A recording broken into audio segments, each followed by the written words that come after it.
Scary Stuff shows on TV. I really admire you for pulling that off without being gratuitous. So what are some of the notes that you've been getting from Fox in terms of response from fans and things that you've been doing in the future? I mean, response, just to talk about, since we've been talking about the horror aspect of it, to maintain and keep that alive. It is something that people are really responding to, that they like. It's a kind of balance of a horror and a scare that ends in a laugh. If that makes sense. But that we're trying to maintain that to where it's scary, but it's fun. And so that's one of the things that we talked about. We want to make sure that stays alive. And I don't know, that's why. I think, it's interesting. Fox has been truly, truly great partners with us, and I'm not just saying that. They've been great partners because, we had this crazy stew of a show. It was like apocalypse mythology, demons, witches, the Revolutionary War, two time periods, time travel, and most people be like, "Are you out of your mind?" No. But they were like, "Okay, you know what? You seem to have a real point of view on it, and we're going to trust you, and we're going to go there." And so they've only really kind of come in and said and dinged us when something wasn't clear, but they've never dinged us for, "Oh, you're going too far and you can't do this." If anything, they've actually encouraged us to push even further. In fact, when we were developing the script, Kevin Riley kept saying like, more, and it inspired us because we wanted to give them more. And a lot of the times I think you'd be limited and you'd be told, no, you can only do this one thing or pick one. But it wasn't that. And I think as a result, the audience gets to have the experience every week of being able to focus on one emotional story, but knowing that there's the promise of so much more out there, and we got a lot of story left to tell. Do you guys have specifics on how far you're going to take some of the occult things? Like, do you already know in this universe do vampires exist? Are there werewolves and things like that? It's not underworld, but... We're going to do an underworld crossover. Inevitably, with every series like this, are we doing our werewolf? Are we doing our werewolf now? Should we wait till say? No, but it is. We're following more along the lines of in terms of like creatures and mythology that write a bit more parallel with Revelations, and so we're trying to stay a bit more within that universe. But it was something that we really wanted to be able to, we talk about Sleepy Hollow being it's like Halloween every week, in the sense that that we really are promising that kind of escapism, and we wanted to bring in a lot of characters that we know, whether it's Sandman or a Scarecrow or these characters that we all know, but make sure that they're intertwined within our story. It's not just creature of the week, but if we do have a Sandman, if we do have a Scarecrow, if we do have a witch, it's all tying into personally what's going on with Abby and Crane, and so that's been fun. But it's to take those elements to pay them off, because it's what I want to see if I saw a show that was presenting like we are, but to make sure it's not wrong.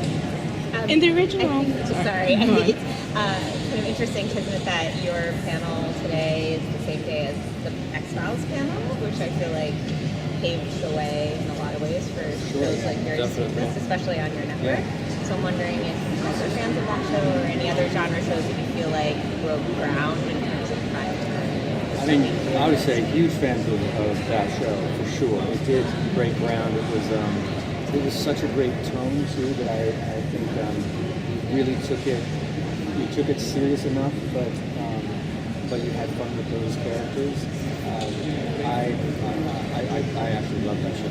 That show is sort of the big bang in many ways of these kinds of shows, and it happened to also have probably the greatest, if not one of the greatest writing staffs ever assembled. All of them have gone on to do these incredible shows in their own right. But I think what X-Files did so brilliantly was it created an overarching mythology that allowed you to really go long term with the show, but it gave you two heroes to root in who were kind of, at least emotionally, on opposite sides of the fence, but always pointing toward the same thing. And that dynamic was so captivating. You can't, it's lightning in a bottle to get those two actors in that part, that moment, was such an extraordinary thing. And so what was always cool too about X-Files as a template was it wasn't always Monster of the Week. Every 4 or 5 episodes they'd bring in a monster, and the monster was somehow like an amazing case or a reflection of something the characters were going through. And I think that if we could be compared to the X-Files, you know, we live in their shadow and are humbled by it, and you know, could only aspire to be as long-term and as great as that show. In the original Washington Irving tale, Ichabod's a little bit of a coward. I'm wondering how you decide to go about in redoing him. And then also, considering that Abby is so fearful of acknowledging what happened to her, and then we do have this contemporary Ichabod who is a school teacher, did you take parts of old school Washington Irving Ichabod and split him up amongst the two witnesses? Yes, because our as we go further on and find that what our Ichabod Crane is really attached to, and what his real mission is back during the war, and also just something that if you're going to do something and put a twist on it to represent it, you've got to do something different. Mm-hmm. And the kind of fearful, timid Ichabod had been portrayed, I think, very well, from Johnny Depp to the Disney film, and it was wanting to present something very different. And there's another side of our Ichabod that plays into him being a little bit tougher, and we see that as actually kind of midway towards the end of this season, what his true mission is and what. So the professor side of him, that's something that is also tied in, but just with a different twist. But it was really, honestly, it was to do something of, okay, that's how he's always been portrayed. Why do it again? Mm-hmm. And let's try something new. Who I call Abby's demon, or the demon in the mirror, we see like out of focus. Are we going to get more on who he is, or what he is actually? For sure. Absolutely. Well, in the third episode, The Lesser Key of Solomon, they find out his name, and his name is Moloch, and they realize who Moloch was, and it's their first sort of clue toward that. But 100% yes. You know, there's a lot of story to tell there. Abby blacked out for 4 days. What happened in that period of time? Who was he? What was he doing in the forest?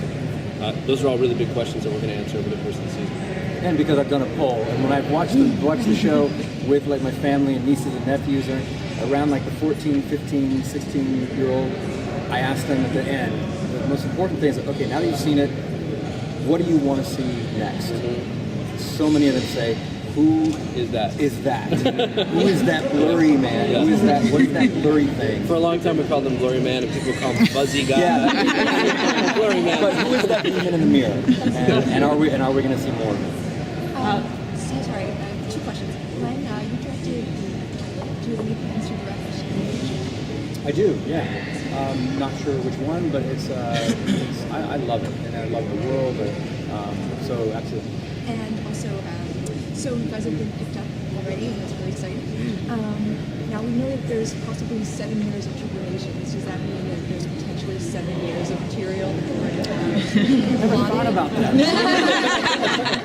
We're going to think about that. Is that going to affect the story? Knowing that you already have a second season, is that going to affect the storytelling for the rest of this first season, or are you just kind of like, yeah, we got season 2? No, it doesn't. It actually it makes us just sort of relax, not relax, but get that we know now that when we take the first season to where we want to, we will be able to pay off everything, rather than the stress of, is it going to happen? So it really just allows us to actually see things through and know that we can. Do you have a fear of it being, like, airing these 13 episodes and then going away until next fall? Like, do you have any sort of apprehension about that, of what may happen with the fan base, with it being away for so long, or? I think we should put on like a Sleepy Hollow summer camp series. Yeah. That's cool. I like that idea. Or like Muppet Babies. It could be like just to keep it going in between. You know, obviously we want people to stay tethered to the show, but I think we really believe that the way to do that is to do a show of quality. And the cable model now is starting to extend into the network world in such a wonderful way, because what it does is it really it forces you to kitchen sink every episode. Every episode could be the finale. There are none of those when you have a 22 episode. There's always 1 or 2 ultimately transitional episodes. And we can't afford any of those when you're doing 12 episodes. And so I think that if you leave audiences at the end of a season going, oh my God, I have to come back, it's going to be because they were satisfied by those 12. So our hope is that, you know, we will accomplish that goal and people will want to come back to see where we're going. Why is the big bat? Oh, go on. I say, looking at the main characters, somebody has got to be not what they seem. talk to you at that time. And so, who is that person? Come on. Some ideas, you know. I would And is there say, only one? To answer your question, yes. Not everybody is who they seem. It's definitely something that we like devilishly enjoy creating and having you really like somebody, and then put some twists on it. I want to know what's going on with Katrina, man. Her. Is she good? Is she bad? I don't know. Yeah, totally. Thank you guys. Thank you. Thank you.